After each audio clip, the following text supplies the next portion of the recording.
Aloha, I'm Kelly Boy Dilima, and you're watching Aloha in the Making.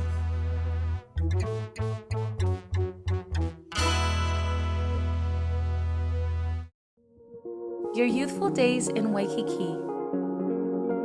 When we moved into Waikiki, he got a job where he became uh, the food and beverage director of the Pacific Beach Hotel.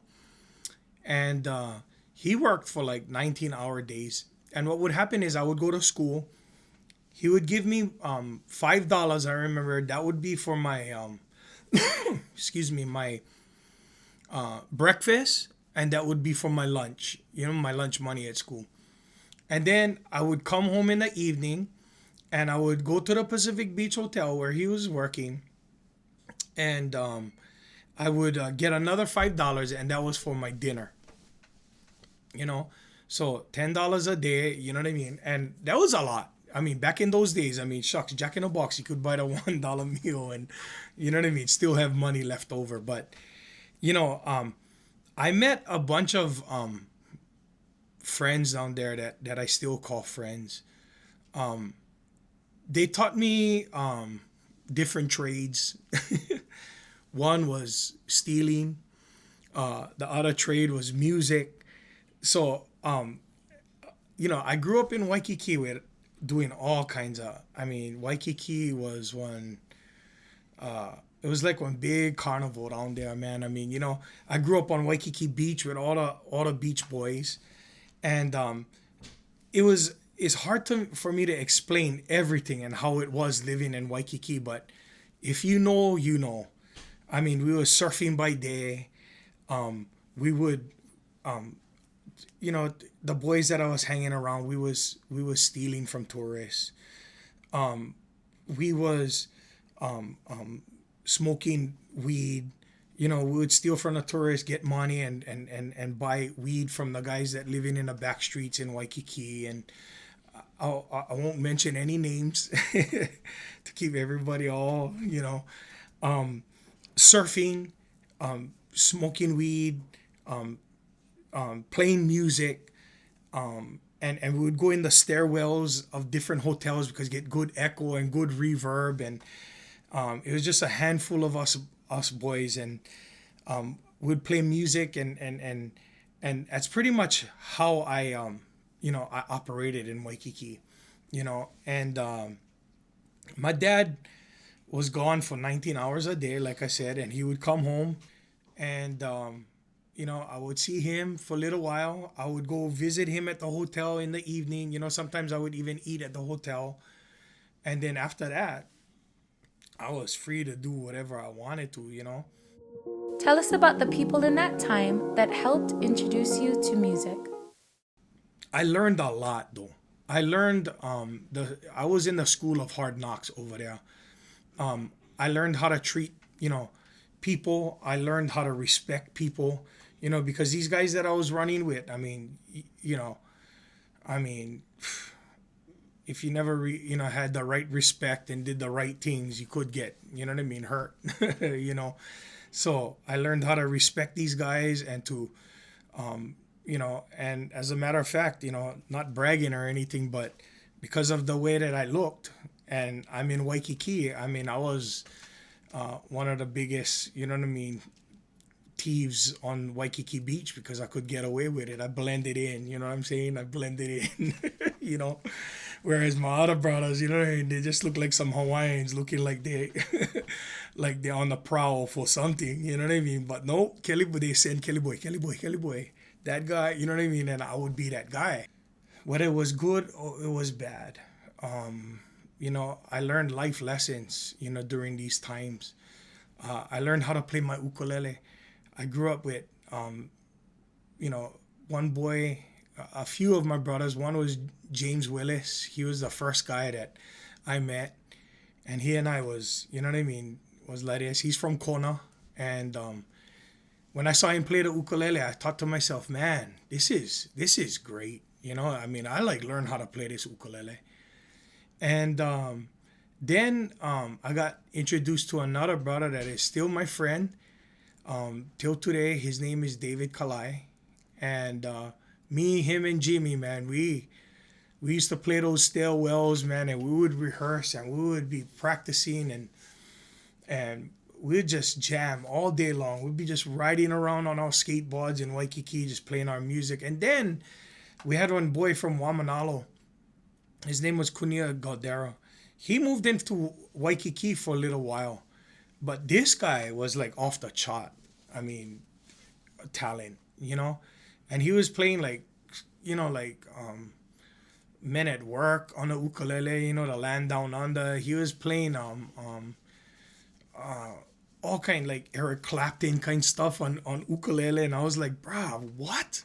Who's this guy? You know what I mean? Us guys who was playing Stir It Up and Guava Jelly, and this bugger start busting on some Eric Clapton and then some Stevie Wonder and some, and it's like, what? You can play that on a ukulele, And just taking us to different levels. And sooner than later, in my walk in Waikiki, I realized that the thieving and stealing from people and stuff like that. My passion for the music, and the excellence of becoming a musician. I would go to all the different clubs. I would watch Uncle Paulie Martinez them at the Banyan Garden. I would watch Brickwood Galoteria and his trio, singing parts. And then I would go to the Hungry Eye at the Royal Hawaiian Shopping Center, and I would see Kaleo Naipo, who is our family, now, because I married a Naipo, right? And not knowing that during that time, however, and then going, and you had like guys at the Hungry Eye, like Brother Nolan back in the day. You had Ken Makuakane and Carl, I forget his last name, but they were the group Mango, and we would run around these places, right? You know what I mean? And I started thinking to myself, wow, this would be something really, really awesome. And what's a beautiful thing about growing up on Waikiki Beach too? You had like Uncle Imai Kalani Young. You had all the old Beach Boys down there. Uncle Blue Makua. You had Aki. You had Uncle Oku. And you had all these different guys. I mean, everybody, the Achoys. I grew up with all of them down on Waikiki Beach. These guys, they would grab your ukulele and they had the Beach Boy kind style and they would be playing. And I remember Uncle Imai one time teaching us Pretty Red Hibiscus on Waikiki Beach at Uncle Polly's beach stand. And he was giving me parts and he was playing my ukulele and he was playing these diminished chords and stuff like I never seen in my life. Like, wow, what is this, And it just opened up my mind and my just gave me more educate and more knowledge, like and then China Uemura, which was a good brother, he had the China's longboard surf meet, and I was a contestant. I was a surfer. I surfed too, you know what I mean? I was pretty good. I mean, I was in all of the contests and I surfed with guys like Noah Budrow, Larry Rios, Todd Chesser, he passed away surfing like 25 feet. But he and I was like tight, good friends. We would go surfing all the time. He passed away loving what he loved, surfing. And that was my thing. So I entered these longboard meets and I entered these surf meets in Waikiki. And China would ask me, hey, Kelly boy, you think, in between the heats and stuff like that, you guys can come jam some kanikapila like that. And that's where it started, My love for the music overtook my love for the surfing kind of. And then we got it hired at the Polynesian pub. So growing up in Waikiki, bro, I tell you, was a big blessing for me, I think, because it really sculpted, my life. It really did. And I got some pretty awesome stories, but we'll get to that segment later. What happened when you asked your dad for your first ukulele? I first saw my friend especially James Willis, play this ukulele. I remember coming home to my dad one day and telling him, hey dad, I like one ukulele. And he looked at me and he said, what? And my dad was a beautiful slack key guitarist. He could play slack key and he wasn't professional or anything like that, but he loved to play. That was his thing. Every morning before I go to school, that's what I would hear him playing. And I still have the guitar, the Takamine hanging on the wall over here that he would play every day. and he would play slacky, and it was so beautiful. But so when he saw his son kind of get interested in, like, what, this guy like play music, and he like on ukulele, you know he never hesitated at all to go down to Kamaka Ukuleles and buy me this brand new 8 string ukulele, which I still have. I still have this ukulele. And there was no hesitation at all. But I tell you what had, you know what I mean? He had one clause in there when he gave me the thing, and he told me, and I remember, he says, "Brother, I'm gonna tell you this right now. I better not see this ukulele collecting dust after a couple of weeks." Because you know how things are. You like the nice new bicycle, or you like the new the kind, or you like the nice new this, and then you lose interest, or you lose, you know, how many times, like, I played, you know, baseball or whatever. You like the new bat, or you like that kind, and then after, I don't play baseball anymore, kindly. And anyway, he told me this, and he gave me that ultimatum, like, brother, or else, if you put this thing down and this thing collect dust, consequences going to happen, you know. At a young age, you had 3 paths: criminal, surfer, or a musician. Why do you think you chose the music life? It's part of my life. Yeah, I could have either gone to the dark side and be the criminal that I was, I was so into, or I could be the surfer, that which I loved and I still love. I still, I go out and I stand up paddle, and I still love it, you know. Or I could have been this musician, and basically the musician life, took me on that path. That's where I really excelled. I thought that's, you know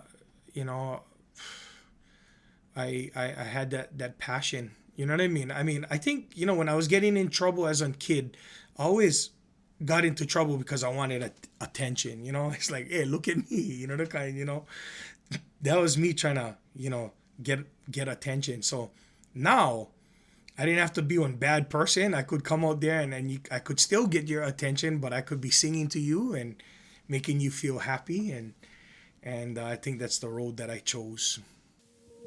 You spoke about your friends on the beach. Can you tell us about your early Kaimuki friends and brown bags to stardom? I remember, and I will always be grateful to my friends, Jimmy Willis and David Kalai and Kunia Galdero, that really were inspirations to me,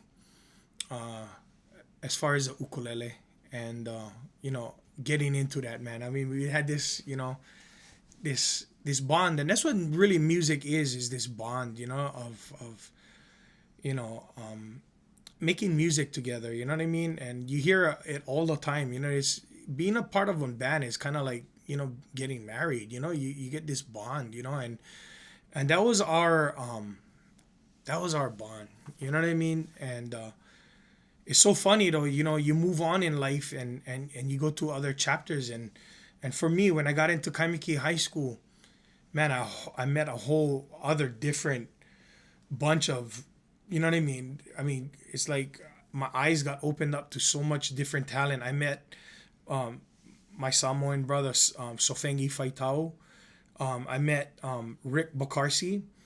And I remember telling my dad at that time, we were still in Waikiki, telling my dad, there's this big contest called the Brown Bags to Stardom, and I wish that you could take me, to this, because I was already playing. He knew that I was playing, and anyway, he goes, the Brown Bag, okay, I'll go take you. And my dad took off from work. I remember that night, and he took me, and I remember sitting there, and I believe, if I'm not mistaken, if I can recall, I believe that year it was Danny Kennedy, Kavehi, Weldon Kikaoha. They entered the Brown Bags of Stardom, and I looked at them and I listened to their music, and I was like blown away. So my dad took me to the Brown Bags of Stardom, and there was so much talent. There was so much talent on this stage, and I remember telling my dad, looking him in the eye and saying, "Dad, I'm gonna be on that stage next year." And I remember his look. He looked at me and he kind of just giggled, like, all right, boy, all right. And he put his hand, kind of tapped me on the shoulder, for that reassurance kind. Okay, boy. And I said, and I did it. I that whole year, man, I was like, I met Sofengi, I met Rick Bacarsi. It was me. It was my other friend that I didn't give credit to, but he was a wonderful, wonderful ukulele and rhythmist too. His name was Paul Miranda, Paulie. And we all grew up together. Jimmy Willis, Kalai, Paul Miranda. We all surfed and, But we entered the Brown Bags to Stardom as a 4-piece. And we went to the Waikiki Shell the next year, and we performed, and we never had a name for our group. So in Mr. Canetta's class, on this album, there was a song called Naleo Hawaii. And that was the name of our group. It was like, okay, we're going to call ourselves Naleo Hawaii. And we entered the Wai'ehu Suns version of Ka'uluwehi o ke Kai. And I remember it was so catchy, man. They had this chant, O na kalo na o na o kai na. And then they went into the falsetto of Ka'uluwehi o ke Kai. And that was, we just, we copied that version. And I mean, from that point, man, we never looked back. It felt, and it's like, brah, I found something that I did, that made people around me happy, made my dad happy, made me happy, and I got all the attention that, and then some that I ever wanted in life, and that was my introduction to, getting to the Brown Bags to Stardom.